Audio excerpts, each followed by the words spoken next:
राम जी को लंका की विजय यात्रा करनी, यहाँ समुद्र किनारे आ गए राम जी, अब लंका जाना था। क्या किया जाए? विजय यात्रा के पूर्व ही महादेव की स्थापना करने का मन में विचार आया। अब मन में विचार आया कि महादेव की स्थापना तो करनी है, पर योग्य आचार्य कौन होगा? विचार मन में करते हैं कि कौन ऐसा विद्वान हो सकता है जो भगवान शंकर की स्थापना करवाए।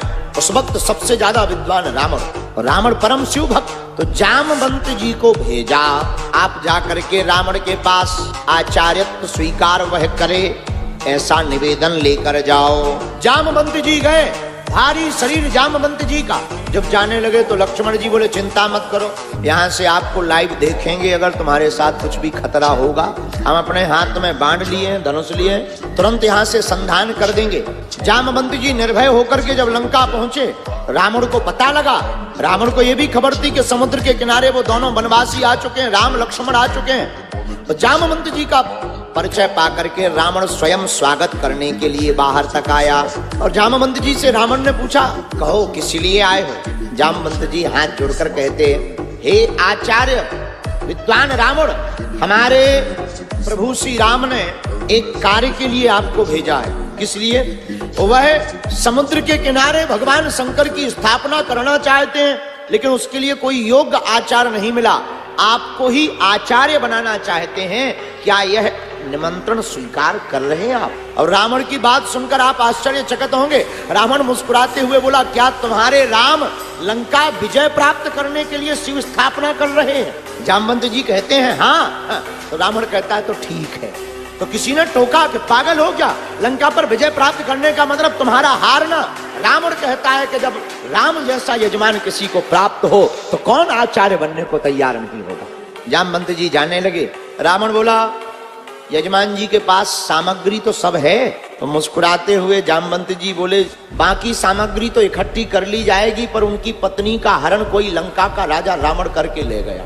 पत्नी भर नहीं है, बाकी सब है, तो बाकी जिम्मेवारी आचार्य की है व्यवस्था करने। रावण कहता है कोई बात नहीं, यजमान से कह देना तैयारी करें, आचार्य जी शुभ समय पर आएंगे। तो रावण अशोक वाटिका गया।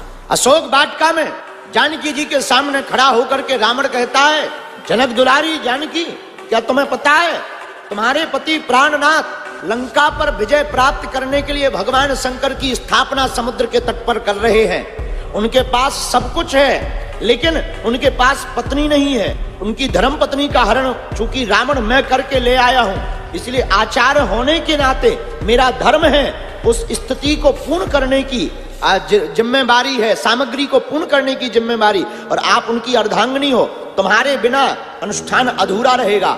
एक काम करो, तुम्हें हमारे साथ चलना होगा, और याद रखना वहां भी तुम हमारे ही बंधन में रहोगी, पर वह अनुष्ठान पूर्ण करवाना होगा। इतना कहते ही माँ जानकी ने मन में विचार किया कि हमारे स्वामी के आचार्य हैं तो हमारे भी आज आचार्य हैं। और पहली बार माँ जानकी ने दोनों हाथ जोड़ करके प्रणाम किया, और रावण ने भी 10 मुखों से सदा सौभाग्यवती भवा इसका आशीर्वाद। और विमान पर बैठा करके रावण समुद्र के इस पार आया। समुद्र रावण नीचे उतरा, प्रभु श्री राम और लक्ष्मण ने स्वागत किया।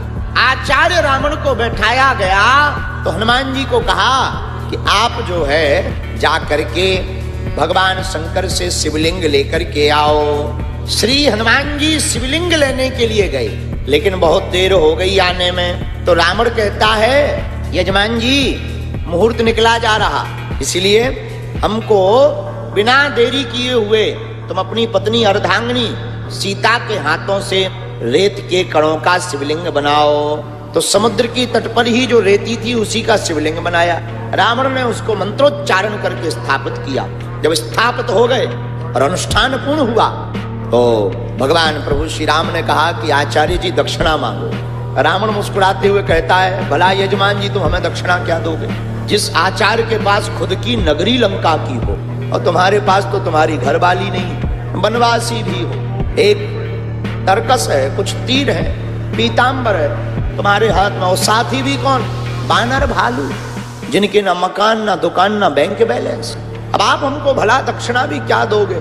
राम जी कहते हैं नहीं, नियम है, धर्म है, अनुष्ठान के बाद ब्राह्मण को आचार्य को दक्षिणा देनी चाहिए, तो आप दक्षिणा मांगो, पर दक्षिणा बहुत गजब की मांग। राम वैसे तो इस आचार्य के पास सब कुछ है, बस दक्षिणा में देना तो एक ही बात देना ये तुम्हारा आचार्य जब मरे तो यजमान सामने खड़ा हो।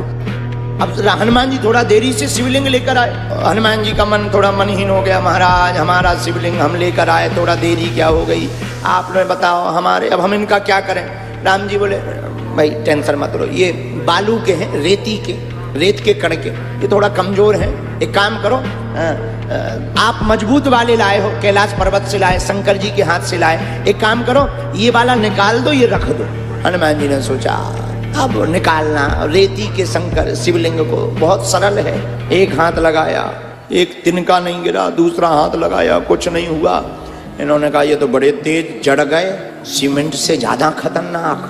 हनुमान जी ने पूंछ लगाई, पूंछ कब काम आएगी, इसी पूंछ में तो लंका में आग लग गई। हनुमान जी ने पूंछ बढ़ाई, शिवलिंग में लपेटा, और जो रामेश्वरम महादेव जिनके तुम दर्शन कराए इन्हीं को उखाड़ना चाहा, पर शिवलिंग नहीं उखड़ा, धरती चाहे उठने लगी। राम जी बोले धरती रख दो भैया, ये गोला कहाँ ले जाओगे। हनुमान जी ने इस बार धरती को दबाया पैर से, और जैसे ही एक झटका मारा, इन्हें लगा शिवलिंग उखड़ गया, पीछे देखा पूंछ टूट गई, पूंछ कट गई, दर्द होने लगा। श्री जानकी जी ने अपने हाथों से राम राम राम राम कह करके पूंछ को जोड़ दिया। लेकिन आज भी हनुमान जी यहाँ बैठे हैं। वीडियो अच्छी लगी हो तो वीडियो को लाइक करें और चैनल को सब्सक्राइब करके बेल नोटिफिकेशन को ऑल पर सेट करना ना भूलें। जय श्री राम।